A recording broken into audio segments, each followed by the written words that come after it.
যে বক্তারা গোমরাহ তাদের কথা শুনবেন না। কিছু গোমরাহ বক্তা সমাজে আছে, তারা বলে ঐক্যের ভিত্তি লা ইলাহা ইল্লাল্লাহ। রেসালতের বিশ্বাস ছাড়া তো মুসলমান হওয়া যায় না, তো লা ইলাহা ইল্লাল্লাহ কিভাবে ঐক্যের ভিত্তি হয়? মোসাদের পয়সা ঢুকছে। আল্লাহ ছাড়া মাবুদ নাই, এটা তো অনেক ইহুদিও বিশ্বাস করে, খ্রিস্টানও বিশ্বাস করে, আহলে কিতাবও বিশ্বাস করে। তারা কাফের না? কথা বলে না।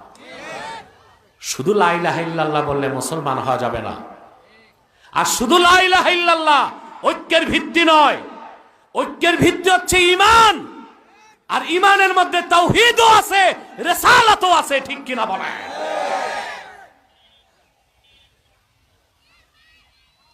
বাংলাদেশের মানুষ দুঃখ লাগে এই জাতির জন্য, এরা প্রতারিত হয়। কি হয়? পীর একজন লেবাস ধরলে সব জায়গায় মুরিদ হয়, যাচাই করে না পীর ঠিক না বেঠিক। বক্তা একটা যদি ভাইরাল হইতে পারে, বক্তাদের নাম তো ভিন্ন ভিন্ন, মোটিভেশনাল স্পিচর, কথা বল, ভাইরাল হইতে পারলে হুজুগে বাঙালি না, না বুঝে বাঙালি। তারপরে ওই ভণ্ডগুলো মধুর সাথে বিষ মিশায়া ঈমান নষ্ট করে।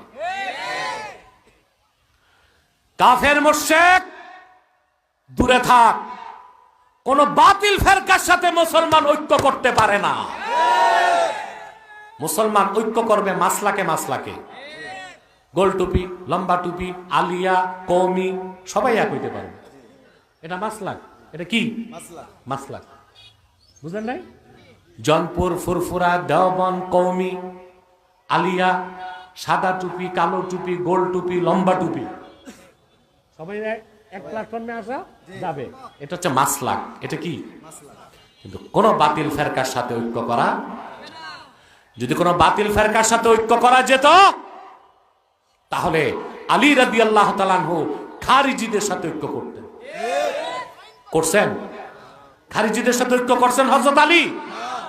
ইরাকের হারুরা নামক এলাকায় 12,000 খারিজির বিরুদ্ধে হযরত আলী যুদ্ধ করেছেন, 8,000 খারিজিকে হত্যা করেছেন।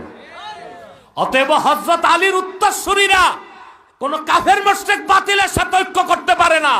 আবু জাহেলের উত্তরসূরিরাই ইহুদিদের এজেন্ডা বাস্তবায়ন করতে কাফের মুশরিকদের সাথে ঐক্য করতে পারে।